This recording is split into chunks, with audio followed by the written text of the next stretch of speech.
The United States Grand Prix is over, and it was victory for Max Verstappen and Red Bull as McLaren have another difficult weekend and a weekend to forget. But now F1 is moving on from the United States to Mexico for the Mexico City Grand Prix, which means that once again it is time for my preview and predictions. This is a series where I'll be previewing and then at the end of the video giving out my early predictions for the Grand Prix. If you enjoy the video then please hit the like button and subscribe for more F1 content. Now, before we get into the video, I just want to talk about the F1-ish podcast that I have started called Crash Happy. It is like I said, F1-ish podcast featuring myself, Not Applicable, Dan No Skill, Formula Duck, and Mr. V. Every single week we have a podcast episode coming out, and you can find it in the description below, so please check that out when you finish with this video. But now, let's get into the video. As usual, I'll be talking about the top teams later on, so please do stick around for that. Yep, the United States Grand Prix is over, but now F1 is moving to the Autodromo Hermanos Rodriguez for the Mexican Grand Prix, and this race is a completely different challenge to the Circuit of the Americas, meaning that we may see something different yet again. Mexico is the highest race of the season in terms of altitude, meaning that despite the circuit featuring a very long straight and some high-speed corners, the teams will actually be running with the most downforce that they can possibly get away with. Think of it like Monza straight line speed, but with Monaco levels of downforce.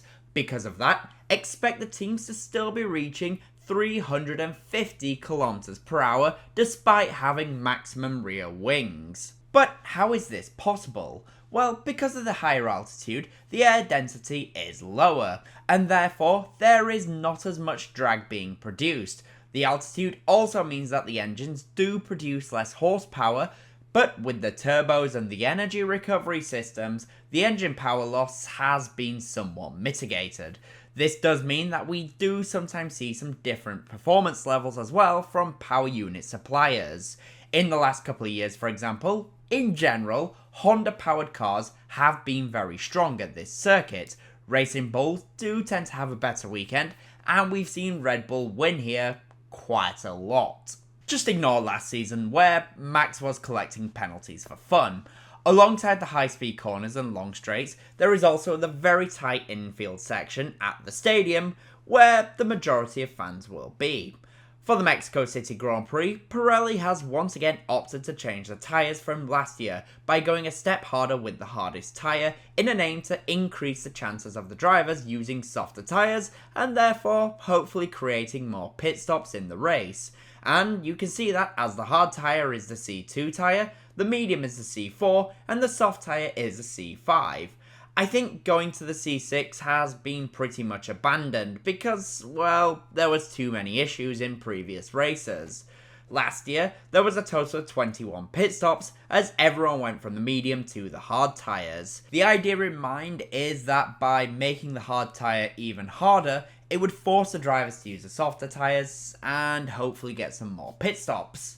That being said, we didn't really see that work out in Texas, but who knows, it may work in Mexico. Overtaking at Mexico is absolutely possible, especially with the very large pit straight, and you can see that as last season there was a total of 44 on-track overtakes. To help with overtaking, the Autodromo Hermanos Rodriguez circuit features 3 DRS zones. The first DRS zone is down the pit straight towards turn 1, the second DRS zone is on the exit of the first chicane, and the third and final DRS zone is on the exit of turn 11, heading into turn 12. Last year, the pole position lap time was set by Carlos Sainz in the Ferrari, and Sainz set a time of a 1:15.946. During that lap, Carlos reached a top speed at 350 km per hour, which is 218 miles per hour. In the Grand Prix itself, the race fastest lap was set by Charles Leclerc in the Ferrari, and Charles set a time of a 1:18.336. With the goal of more pit stops and them using the softer tyres, I anticipate that we will see faster lap times once again in Mexico. I just want to say if you are enjoying the video so far, then please hit the like button and subscribe for more F1 content. Now though, let's get back to the video and let's talk about Red Bull.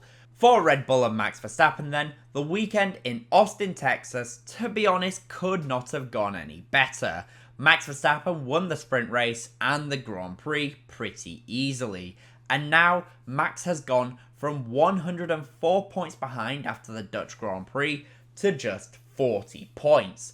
That is a massive 64-point swing in just 4 races. And what's even better for Max Verstappen is that the upcoming race at Mexico is another race where generally Red Bull have been pretty strong in the past, as well as Honda. Generally, Honda-powered cars have been pretty strong here. Racing Bulls have also had some impressive performances. Red Bull, of course, though, has won the race at Mexico in 2017, 2018, 2021, 2022, 2023. 2024 was a bit of a blip, but that could have been down to the Red Bull not performing very well last season, which is something that is not the case this season. Max Verstappen is performing at a very high level, and he has absolutely brought himself into championship contention. If there are no issues, then I can see Max winning again in Mexico. For Ferrari then, the United States Grand Prix was a pretty good race actually. Going into the weekend, I feared they may struggle with the bumps and general layout of the circuit. However, it has to be said, Ferrari were far more impressive than their recent dip in performances. Charles Leclerc went with a very bold strategy starting on the soft tyres, and he spent a good portion of the race making Lando Norris's life a living misery with a defensive masterclass, making Norris look a little bit silly.